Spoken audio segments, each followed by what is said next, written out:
Hey guys, Josh from Matte Charcoal here. I've been getting some comments about people just having only compressed charcoal, how to draw with only compressed charcoal because they can't acquire certain materials or they don't have everything that I use to draw.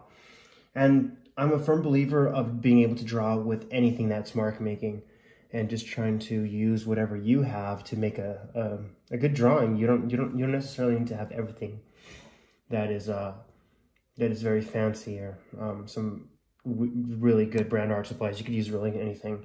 This is a little piece of compressed charcoal that I found in my charcoal box. I don't know if it's 2B, 4B, AB, 8B, I don't know. But I do know that once I start using it, I'll kind of see how it reacts on the paper and how what the qualities and characteristics of this material is, and I'll use it accordingly. And I'll also be using a kneaded eraser because you have to have a way to lift the drawing out of the darkness as well. So those are the only two things I'll be using for this entire drawing from start to finish. And the reference that I'll be using, I'll have linked below in the description.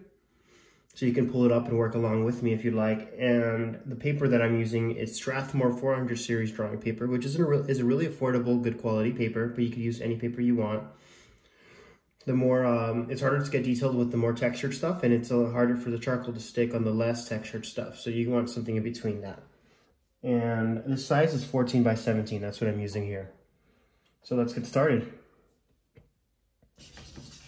I'm gonna kind of put a little bit of material in where I think the eyes are gonna go, and kind of based on how big my drawing is gonna be.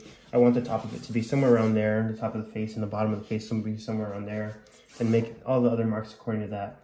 It looks like between the bottom chin and the eyes is the nose, right around here somewhere.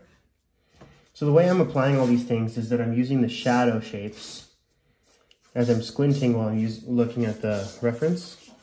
I'm using the shadow shapes to guide me. And so I can visually measure, not mechanically, but I'm just visually measuring where everything is according to the reference, so that I'm not losing all of my proportions and my likeness of the person, or it doesn't look funny while I'm drawing it. And I'm still kind of keeping in mind representing these values properly, like the lightness and the darkness. So I could check if I'm on the right direction. If I squint and it looks more like the actual photo, that's how I know that I'm working on it properly. If that's not happening, then either your proportions are off, which is the sizes of everything compared to each other, or your values are off, which is how dark or light something is.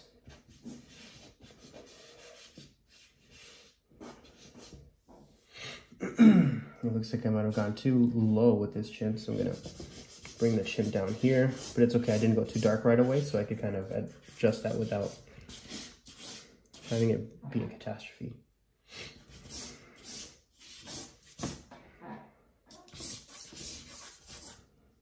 So all I'm using is this piece of charcoal, and it seems to be a little bit harder than I anticipated. So it's harder to make the charcoal be dark, and it gets to be a little bit more textured. I tend to enjoy working with softer material, which could be dark a lot easier, and it gives it like a more rich black tone, but that's okay. This will work. You just gotta layer it on a little bit more, press a little harder, but don't press too hard where you tear your paper or damage your paper. You don't wanna do that. Cool, I'm liking the way it's looking. And now I think we have a decent structure to where everything is going to go. The way I'm going to detail this and blend this is since it's a face, usually people tend to look at the person's eyes in a face. So I'm going to focus on making these facial areas more detailed than the rest of it. And so, because if you make the entire drawing detailed, it's going to look flat. It's going to seem to be a little bit more flat. And if you make all the drawing a little bit too gestural or a little bit too undetailed, it tends to look It depends how you do it, but it could tend to look a little bit boring or a little bit unfinished, a little bit less unskilled.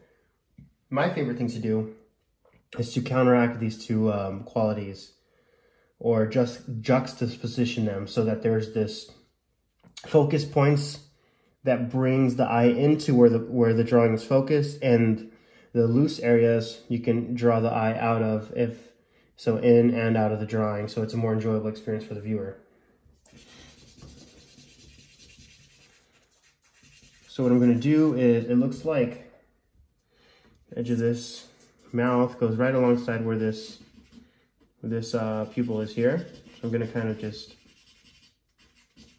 carefully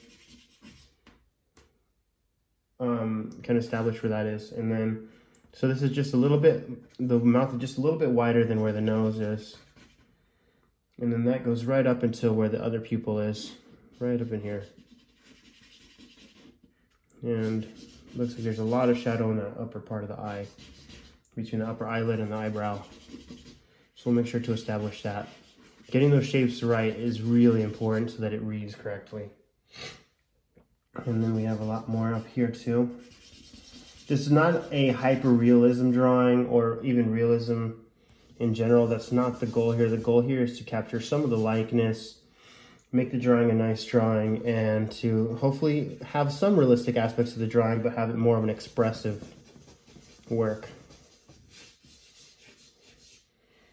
And you can keep working on it as detailed as you want to get it, but after that, it's just a matter of how much time you want to put into it, and where you want the details to be, and where you want to draw the line. I don't have that much fun making a drawing look like a photograph, but I do like to make it look very interesting and expressive. I'm going to use my hand to blend, okay? I'm not going to use any materials, so I'm going to try not to lose too much of what's going on here, but if I squint, I see that there's some shadow shapes here and here, and it's okay. We're going to be able to lighten stuff back up with the kneaded eraser. So I'm just going to kind of make some tone everywhere, but not rubbing too hard where I lose the details that I've been working on, that I've been working hard to establish. That's still pretty light, honestly, compared to the actual light parts of the image. So I'm going to come back in with some shadow shapes still. Lightly go over where I think some more darkness needs to appear. Like here. And here. But that doesn't look very blended in, so I'm going to blend that in. Squint. Remember to squint so that you have an idea of what your drawing's missing. You don't get caught up in the details when you're squinting at your reference and your drawing. If you aren't squinting at them, then you're probably going to get caught up in the details, and you're going to lack the large picture, and it's going to look weird.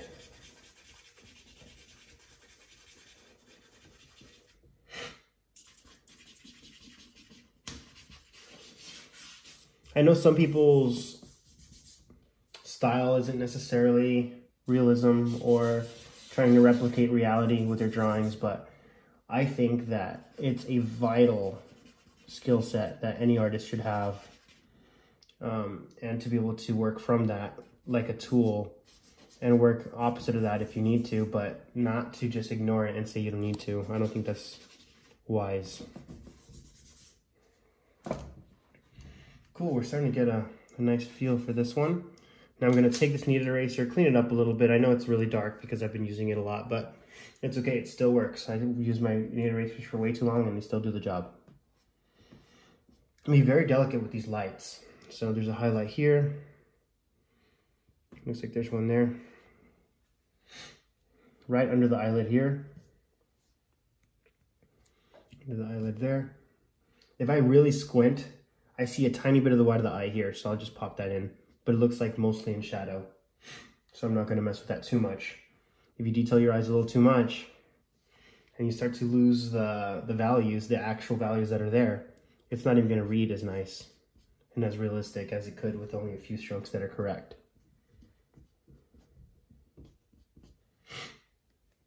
Cool, a little bit more of a highlight in the forehead area. And right below this nose here, there's like a hard edge to that shadow, the cast shadow going on underneath here. And there's a softer area here where the Terminator shadow comes down. Wouldn't have to differentiate that much since there's not much detail there. Make sure to work throughout your entire drawing and don't just stick to one place, because then it's going to start to look unbalanced. You want to touch up your work in all parts of the drawing as you go and not leave any part unaccounted for unless that's what you're intending to do. But don't get stuck in one place, because then you're going to have a weird looking unfinished drawing. It's going to be hard to balance it from that point on. Okay. This looks lighter there. I'm squinting a couple more times. It looks like there's a little bit of lightness in this outer edges of this upper eyelid. Just like that. And what we can do is I might just establish some of the hair on the outsides, just because it looks, there's an ear right here, so I'm going to pop in a little bit of lightness there. I'm not going to detail it, but just because it'll look a little bit more complete that way. I'm not going to go into detail, so I'm going to pick up my piece of charcoal again. I think it'll give it a little bit of a nice quality to just kind of scribble hair in and not fill the hair, because I don't want the focal point to be the hair. You can totally make the hair nice and realistic if you want, but if it's more realistic than your face, it's going to look kind of weird. And you don't even have to go that far with it if you want it to read pretty well. You just have to make it correct proportion and correct values and not worry about too much of the details in the hair, and it'll read really well, especially when you've rendered your face pretty decently.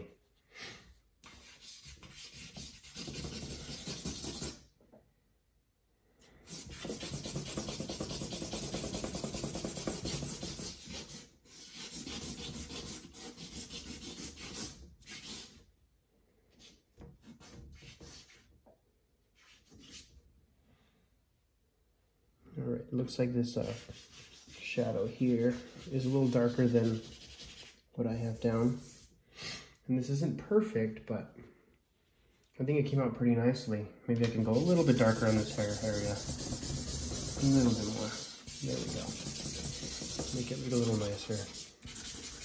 But I do like it to keep it undetailed in the outer edges, a little bit less detailed at least, so that the mind has, or the eye has somewhere to enter the drawing through, so that it's not so flat. But just put some shadow there, and I think we've got a pretty solid drawing. Some of these little touches and details, after looking at it for a while, will help the drawing come to life. But overall, see, that's all you need. A piece of compressed charcoal and this kneaded eraser.